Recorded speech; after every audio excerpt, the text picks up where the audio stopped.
Hello, everyone. My name's Matt Crowley, and welcome to the Spring 2021 edition of Scripting Fundamentals for Cybersecurity. I'm glad I can be with you on this journey over the next 14 weeks. And if I have to say so, I think this is one of the more fun and interesting courses that you'll have. What we're going to be focusing on is using Python and learning Python, expanding some of your programming knowledge from previous courses, and tying that together with cybersecurity. So it is a 14-week course. We're jamming a lot in here, and essentially you're doing two things at once. You're both learning Python, and we're going to take that knowledge and you're going to apply it to a different cybersecurity concept each week.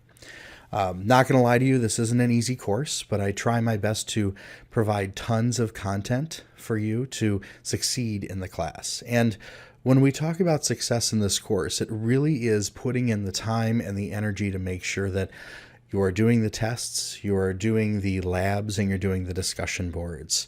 The more time you put into it, the more time you dedicate to it, the more successful you will be.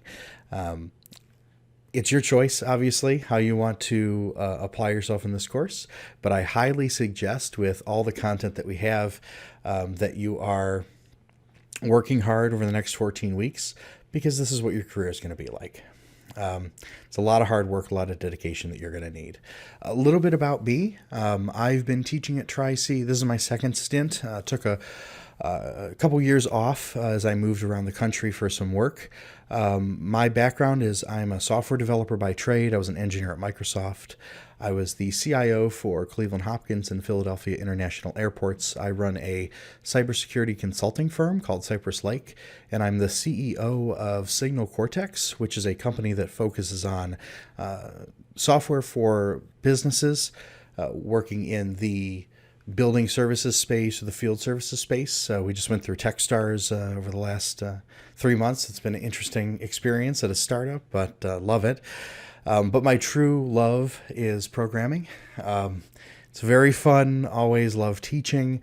I love programming myself. So again, use me as a resource this semester because it's something that I can definitely lend a hand with in terms of knowledge and experience that I have. So I am working right now to update everything. So you see the fall course syllabus that will be replaced, but this is your Blackboard website.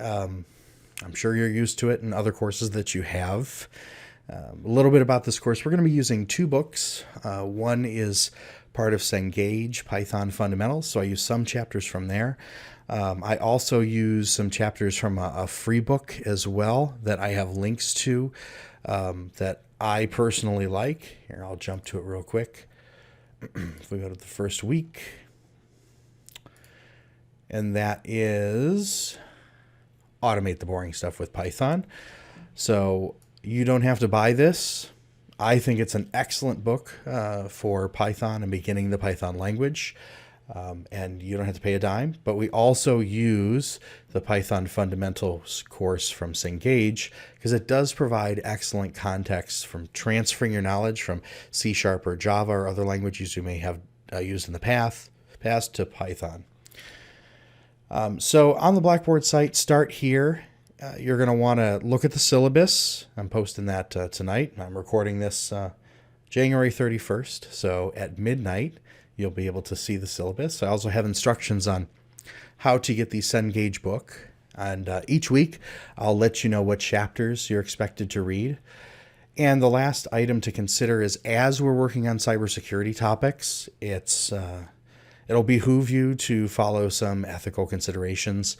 I am a member of ISC Squared. I hold my CISSP and CCSP certifications from that group. And there's a very simple to understand, simple to read code of ethics. I follow that myself, but just remember, you can't break into systems, you can't compromise folks without a written contract in place, right? Like my work takes me to breaking into systems, trying to compromise organizations, but I do it with a statement of work. I do it with a contract. I do it with the consent of the people I'm working with. And just remember, as we work on projects this semester, some of which will be scraping and OSINT, you cannot just go after an organization. Everything we do this semester will be open source information, so we won't run into that problem, but just something to remember as you're learning and playing around yourself with some of the information you're going to learn. Don't get yourself in trouble. All right, so that's the Start Here page. You'll always want to start here where it says Start Here, and I will be posting announcements every week when I post the course information, when it's available. Course content will have information each week on what we will be working on. So week 1 is going to be setup. You're going to be installing Python, installing Visual Studio Code and GitHub Desktop. If you haven't used it already, you'll need to learn it. How to use GitHub Classroom, again, if you haven't used it before. A little bit about using Python for the first time. The first lab is really just adding variables together, accepting user input. So really nothing too deep. But there's going to be a lot of setup this week, a lot of reading this week. And I really hope that you log on to Blackboard the first day because you want to set yourself up for success over the next 14 weeks. Each week, generally, will follow the same pattern, except for the last few weeks. You will have readings, videos, and graded assignments. Your readings will typically come from 2 places, both Cengage and ATBS, so Automate the Boring Stuff. And go back. Videos. I like to create lots of videos to help you, right? Like, you will not be stuck in a situation where you will not have the information to get the assignment done. The question is whether or not you're going to put in the time, put in the effort to watch the videos, do the readings. You will notice in my videos, especially the lab guidance video, that I basically give you answers to the lab. So it's probably a good idea to watch that video every single week. Finally will be graded assignments. And right now you see 2 things. But there are usually 3 things up here: a discussion board, a lab, and a quiz every week. For the first 12 weeks, you will have a discussion board and a quiz and a lab. And the last 2 weeks will be a group project. Your lab, the 13th week, will be, and the quiz will be replaced by the group project, so you don't have to worry about that. There's no final, but there's going to be a final coding project. Think of it like a larger lab, like a 2-week size lab. So it's not a huge deal. I prefer a practical approach to assessing your knowledge over the semester rather than a final exam. Some courses I can't escape it and I have to do a final, but in this one it's a little bit more fun. It's kind of a choose your own adventure final project. So with that, let's talk about the syllabus. This is our contract, right? We gotta make sure we are communicating with each other over this semester, and we do it clearly. So make sure you understand the progress that you're expected to make over the next 14 weeks. My expectations for what you need to turn in and when. And also, there's a big one on here, prerequisites IT 1050. My expectation with this course is that you have had intermediate level knowledge of an existing programming language. Because we're doing 2 things this semester. You're learning a new language. For many people, no, you haven't touched Python. And we're also learning about cybersecurity topics. And you need to be able to keep up with that. And in order to keep up with that, you should have gone through another class where you've talked about all the styles of programming logic, functions, object-oriented programming. We're not going to be going over those core concepts in this course. My expectation is that you have generalized knowledge of each of those. And at this point, it's learning the syntax and the format of Python. So if you cannot meet those expectations, I would suggest that you talk with me and we see where you're at before continuing on with the course. I want you to be successful here. And it's going to be a lot of work. And if you're playing catch up mid-course, this isn't going to work for anybody. Office hours for me are as requested. Oftentimes during the group project weeks, I'll have a standing meeting. And if enough folks want a standing meeting, we can do that. But because we're online, I want to make sure that I'm covering everyone who might have different schedules. The course outcomes here are the same ones that are on the main Tri-C website and with the syllabus that's sent over to the state. So again, we're going to look at problem solving, writing scripts, talking about cryptography, talking about steganography, pattern matching, password cracking, all the fun stuff, right? Like all the stuff you want to do in cybersecurity, we get to do in this class. And you're going to learn how to, from a basic level, get started. And hopefully that piques your interest. And maybe you find an area that you want to continue and dive deeper. 2 texts for this class. One is you got to pay for it. One you don't. Python Fundamentals. That's up on Cengage. Automate the Boring Stuff. Both of these I have links for on Blackboard. Credit, make sure, again, you understand the requirements of time that you have to put in for each lab and each week. If you need special accommodations, you need to tell me here within a reasonable length of time, preferably the first week of the term. Right? So if you need any accommodation in the course, let me know ahead of time. I will say this. All the quizzes are unlimited attempts, no time limit. There is a deadline, right? So every week they're due by Sunday at 11:59 p.m. But you can take them as many times as you want. Same thing with the final. There's no accommodation necessary for a final because we don't have a final.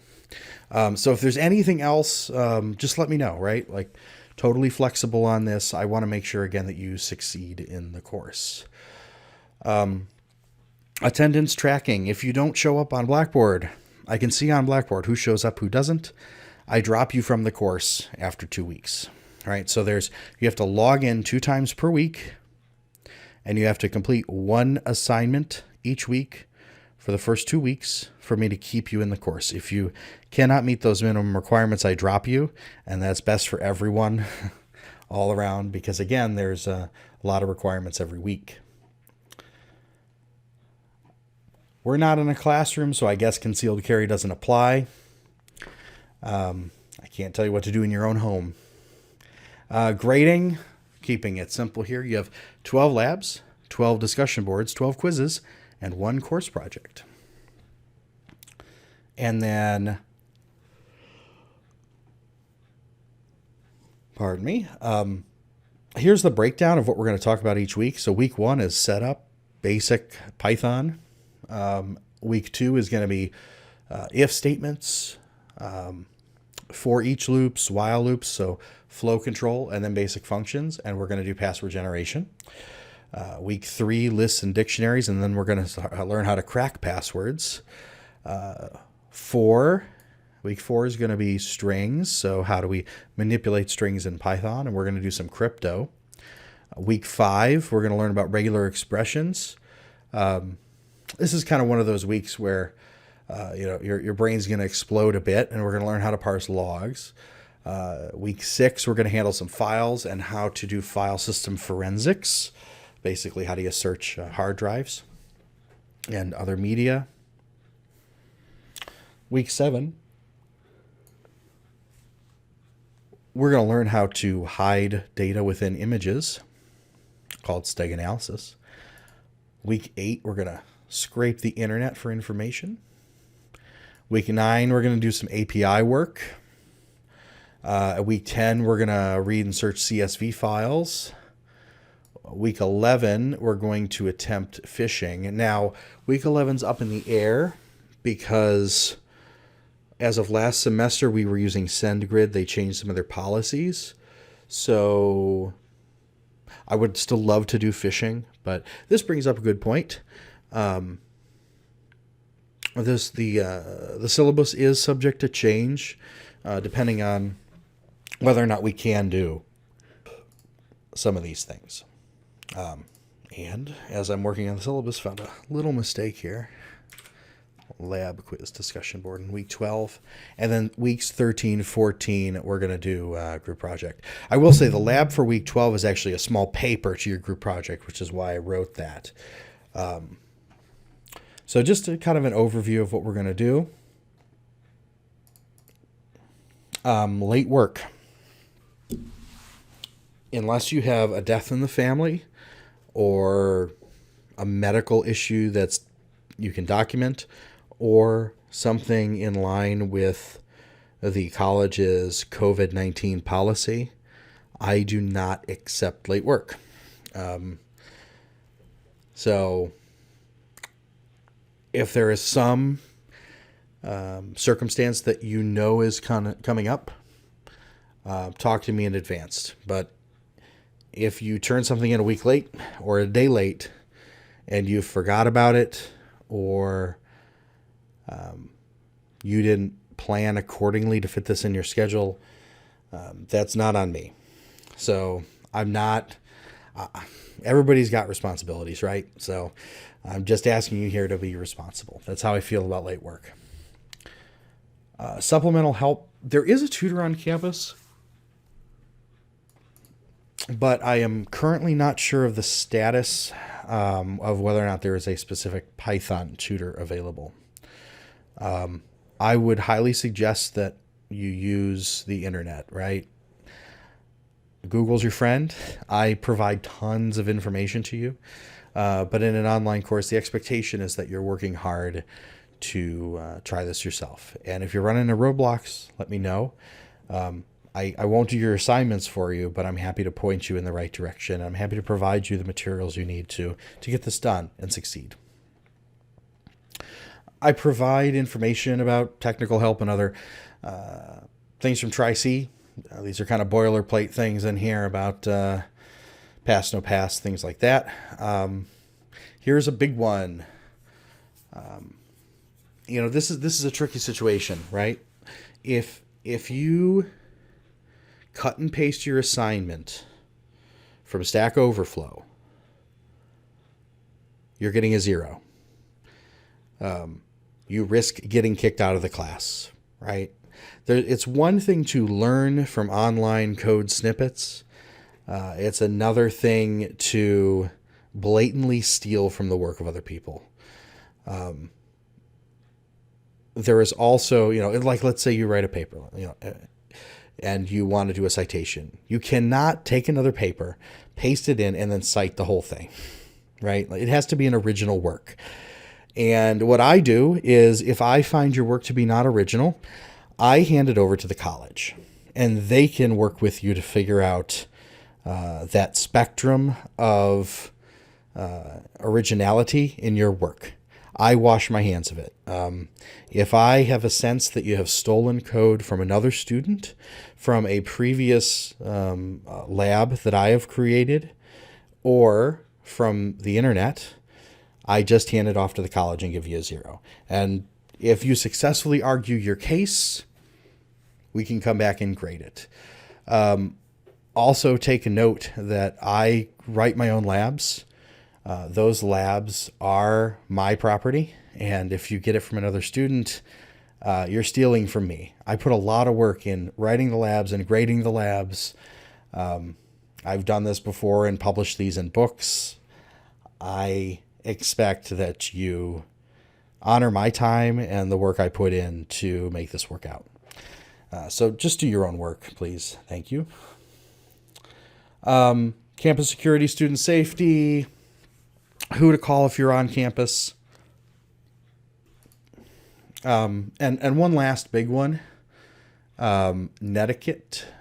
Oh, well, I forgot the COVID-19 statement. Netiquette. Treat each other with respect and dignity on the discussion boards.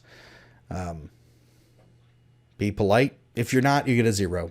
If you're not, I'll send it to the college. Again, I don't like to deal with this kind of stuff. And there are departments in the college that handle academic dishonesty, dealing with harassment between students. So you have to deal with folks who are more equipped and skilled to deal with it than I am. And then finally, COVID-19. Obviously, it's super important, so make sure that you're aware of what the college is doing with COVID. All right, last thing to remember is your schedule every week, right? Maybe I should have done this first, but you're already 20 minutes in, you've had to listen to me. So going into course content again, every week you have 3 things that are due. Remember this. Discussion boards. Thursday at 11:59, an initial post is due. Saturday at 11:59, 2 reply posts to your peers are due. And then on Sunday at 11:59 p.m., your quiz and your lab are due. And that's it, right? Like once you get into this cadence, you just keep going. You're going to learn a lot. We're going to work a lot together over, the next 14 weeks. I'm excited, and we're going to set you up for success as you go get a job in IT or cybersecurity. You're going to know Python. You're going to know a language that is top in the charts now for the last 5 years, something that is in demand. And you're going to learn a lot of skills in the cybersecurity trade. A lot of stuff that we use on paid engagements. So it's going to be fun. You have my contact info if you have any questions during the semester, and I look forward to working with you.